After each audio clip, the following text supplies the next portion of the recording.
नमस्कार, बहुत स्वागत है आपका।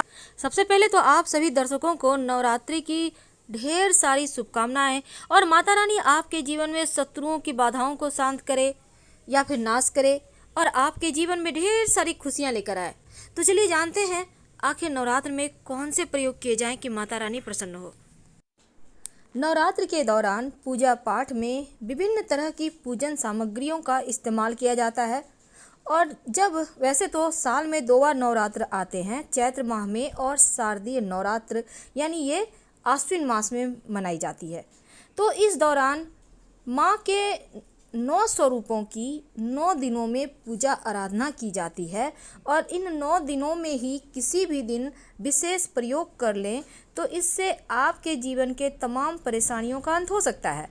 नवरात्रि के दौरान लौंग से जुड़े हुए टोटके भी किए जाते हैं और इसके पीछे ये मान्यता है कि ऐसा करने से धन, वैभव, सुख, सौभाग्य की प्राप्ति होती है और लौंग से किए जाने वाले टोटके कई प्रकार के जीवन में सुखों को बढ़ा देते हैं।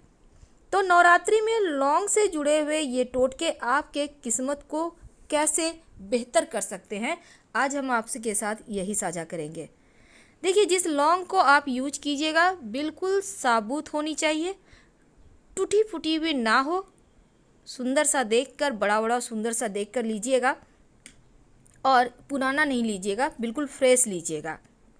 क्योंकि जैसी भक्ति होगी, भावना होगी, वैसा ही फल मिलेगा। अब धन की समस्या हर किसी को परेशान करती है। जिसके पास धन है वो चाहता है और हो जाए, और जिसके पास नहीं है वो तो चाहता ही है माँ लक्ष्मी आ जाए।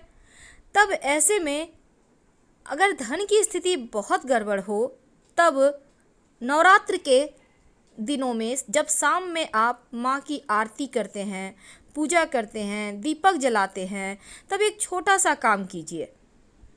आप कपूर जलाकर ही पूरे घर में दिखाइए, आरती कीजिए माँ की। और जब आप कपूर जलाइएगा 9 दिनों तक लगातार ऐसा कीजिए, या आपके पास अभी जितने ही दिन बचे हैं उतने दिन कर लें। तो कपूर में 2 लौंग डाल दें और फिर इसी से आरती करें। ज्योतिष कहता है कि ऐसा करने से धन संबंधी परेशानी दूर हो जाती है, बिगड़े हुए काम बनने लगते हैं और जीवन के सारे कष्ट दूर हो जाते हैं। तो लौंग का ये प्रयोग अगर आप नियमित रूप से नवरात्र के 9 दिनों तक करें या एक भी दिन कर लें तो बहुत सारी मुश्किलें आसान हो जाएगी। वैसे अगर आप कपूर नहीं जलाते, मान लेते हैं, ऐसे कपूर ही जलाना चाहिए। अगर नहीं जलाते तो घी का ही दिया बाती करते होंगे। तो जब दीपक जलाएं तो घी में लाल धागे की बाती डालिएगा और उसमें 2 लौंग डालकर ही आपको दिया बाती करना है। वैसे ये प्रयोग सुबह भी कर सकते हैं, शाम में भी कर सकते हैं। कई बार क्या होता है, आपके बहुत सारे ऐसे कार्य हैं जो बिगड़ गए हैं, बन ही नहीं रहे हैं। बहुत सारे रिश्ते बिगड़ जाते हैं, बहुत बार नौकरी व्यवसाय में परेशानी आ जाती है, बहुत बार जीवन में बहुत सारी उलझनें होती है जो आप ना किसी से कह सकते हैं, ना ही वो चीज़ आपसे जरिए बेहतर हो पा रही है। तब ऐसे में एक छोटा सा काम करें कि बिगड़े हुए काम ही बन जाए। नवरात्र में किसी भी दिन करना है, लेकिन ये प्रयोग लगातार 3 दिन करना होगा। इस प्रयोग का यही शर्त है।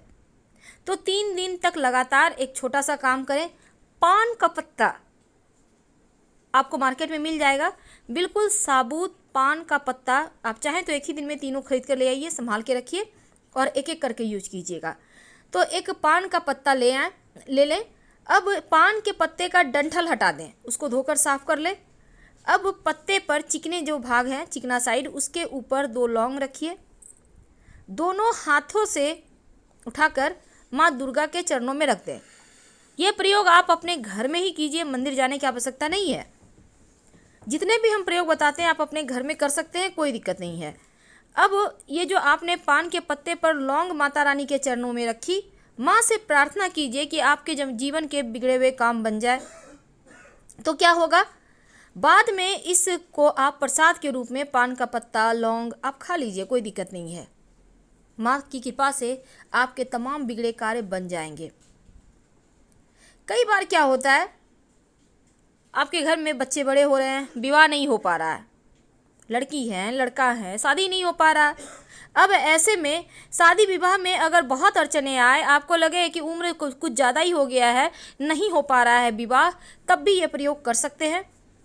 क्या करेंगे? नवरात्रि में किसी भी दिन एक छोटा सा काम करें। आपकी उम्र जितनी है उतने ही लौंग ले लें। याद रखिए, जितनी आपकी उम्र है उतना ही लौंग ले लें। अब सभी लौंग को एक जगह रखें, बिल्कुल साबुत खूबसूरत सा देख के लौंग लेना है। अब लाल धागे के सहारे एक एक करके बांधें और बांधते समय माँ दुर्गा के मंत्र का जप कर सकते हैं। ओम दुम दुर्गाय नमः, कोई भी मंत्र जप कर लें। इसके बाद उसको माला की तरह बना लें। अगर आप लड़की हैं तो माता रानी के गले में पहना दें, अगर आप लड़का हैं तो उनके चरणों में रख दें। 6 महीने के अंदर या तो रिश्ते आने लगेंगे या रिश्ते तय हो जाएंगे। बाद में इसको हटाकर आप यहीं मिट्टी में दबा दीजिएगा या किसी बहते हुए नदी वगैरह में डाल दीजिएगा। तो लौंग का ये प्रयोग दुर्भाग्य को दूर करता है, जीवन के आने वाली तमाम परेशानियों को भी दूर करता है। अब हम एक खास प्रयोग बताएंगे। नवरात्र में 9 दिनों तक लगातार आप 2 लौंग माता रानी को अर्पित करें और क्रमशः, जैसे कि आपने आज अर्पित किया तो कल उठाकर प्रसाद के रूप में खा लें, परसों अर्पित कल किया तो परसों उठा लें।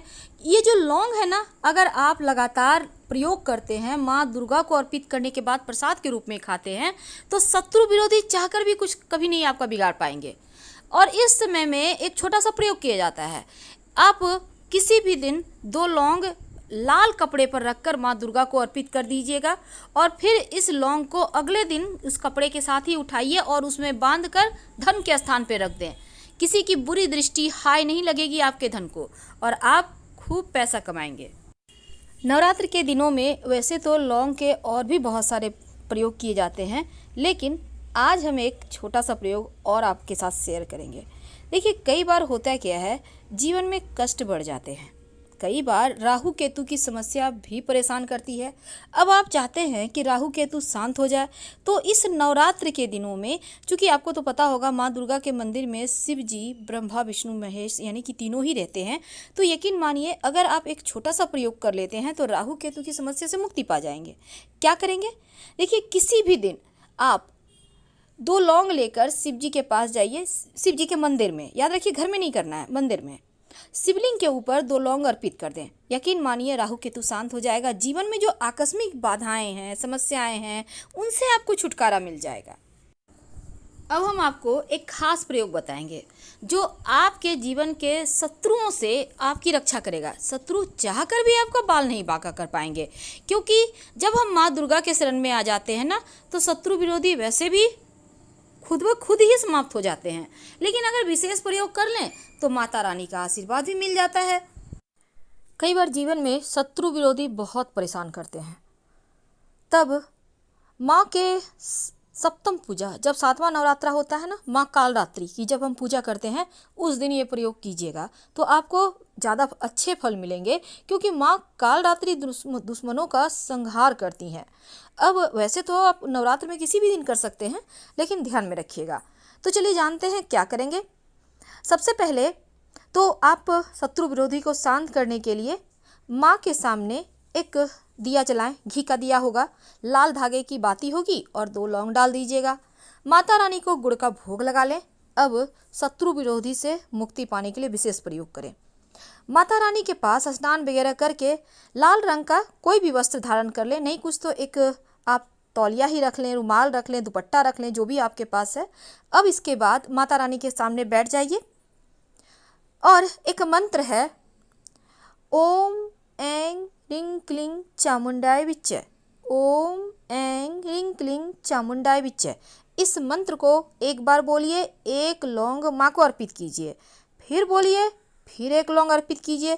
इस तरह से 108 लौंग माता रानी को अर्पित करना है। यानी पहले से आप 108 लौंग गिन के रख लीजिए और मंत्र बोलते जाइए, चढ़ाते जाइए। जब सारा लौंग आप चढ़ा दें माता रानी को, फिर माँ से प्रार्थना करें। इसके बाद लौंग माता रानी को अर्पित कर दें। इसके बाद सबको इकट्ठा करके उसको जला दें। कैसे जलाना है? जैसे भी जलाइए, जला दीजिए। शत्रु विरोधी शांत। अब एक छोटा सा प्रयोग। कई बार क्या होता है, लंबे समय से कोई मनोरथ पूरी ही नहीं हुई है, तब उस मनोकामना को पूरा करने के लिए एक पान का पत्ता ले लें, चिकना साइड नीचे की ओर कर दें, रूखा साइड ऊपर करें। अब उस पर 2 लौंग रखें, दोनों हाथों से बहते हुए जल में प्रवाहित कर दें। ना मिले बहता जल तो पीपल के नीचे रख दें। आपके समस्याएं समाप्त। बढ़ता जाएगा, शत्रु शांत हो जाएगा। हम आपसे विदा लेते हैं। हर हर महादेव। धन्यवाद।